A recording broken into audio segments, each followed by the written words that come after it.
Welcome to Breakthrough Weekly. I'm your host, Monica Pelayo. Today, I want to explore a topic that reveals something deeper about how we see ourselves: the courage to ask for help. The recent cuts to SNAP benefits have left millions of families across the country struggling to meet basic needs. But what stands out the most to me isn't just the hardship itself, it's the judgment. I've seen how on social media people are quick to assume that anyone receiving assistance must be lazy or taking advantage of the system. Yet most of these families are working. They're doing everything they can, and still it's not enough. When benefits are cut, it's not just numbers on a screen, it's families skipping meals so their kids can eat, it's parents making difficult choices between groceries and rent.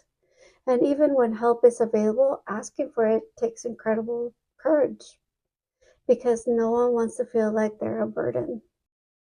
I have personally been there, not as someone receiving SNAP, but as someone who had to make difficult choices in order to survive. I was 18 working full-time through a temp agency at Epson, building printers for $5.15 an hour. It was winter and the ex-husband hadn't worked in a couple months as construction had completely stopped. At home, I had a 5-month-old daughter, his mother, 2 younger brothers, and a sister, all depending on me.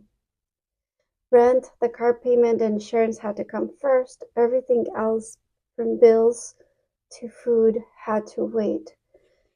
Our refrigerator and pantry were almost empty. That year, a local church was giving away Thanksgiving baskets. Someone in the household applied, not me, because I was too embarrassed to do so. When they arrived with that food, I broke down.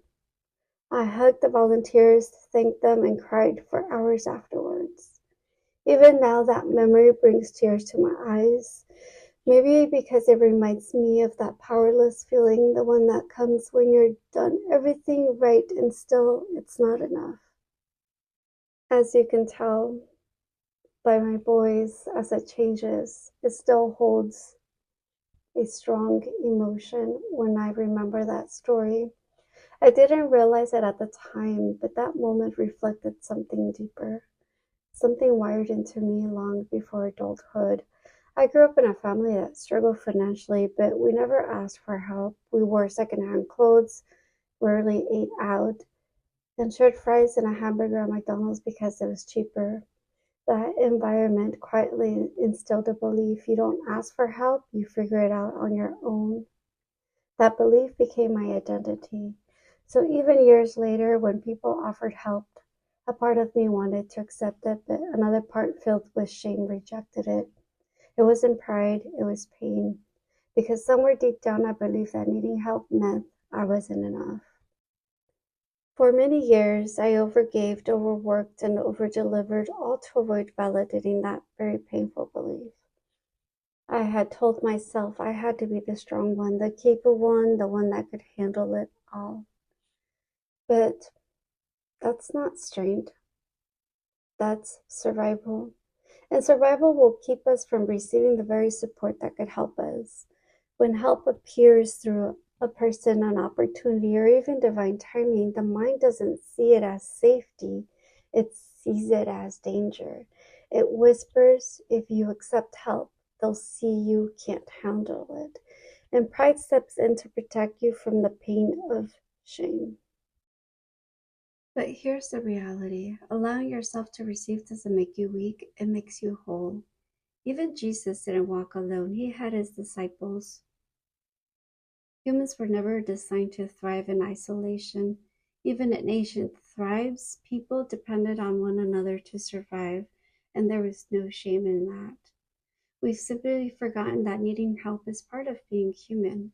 As Marissa Pierre says, you can't give if you don't receive. Life, like breath, requires both the exhale of giving and the inhale of receiving. If you only exhale, you eventually run out of breath. And if you don't know how to receive, that pattern doesn't show up just in emotional ways, it shows up in how you run your life and business. People who struggle to receive often undercharge or feel guilty asking to be paid fairly. They associate receiving with shame because they're linked being helped with being unworthy. But you can't give from an empty cup. Learning to receive is how you refill it. If you struggled with asking for help, I invite you to reflect on this. What does it mean about me if I ask for help? Your answer might reveal the belief that's been running quietly in the background, the one that is keeping you from receiving the very support you've been praying for. If this message resonated with you, share it with someone who might need this reminder. You can listen to Breakthrough Weekly on Spotify and YouTube and read the full article on LinkedIn. If you're ready to uncover subconscious beliefs keeping you from receiving support or abundance, schedule a discovery call at thethrivingpathways.com/appointment. And remember, we were never meant to do life alone.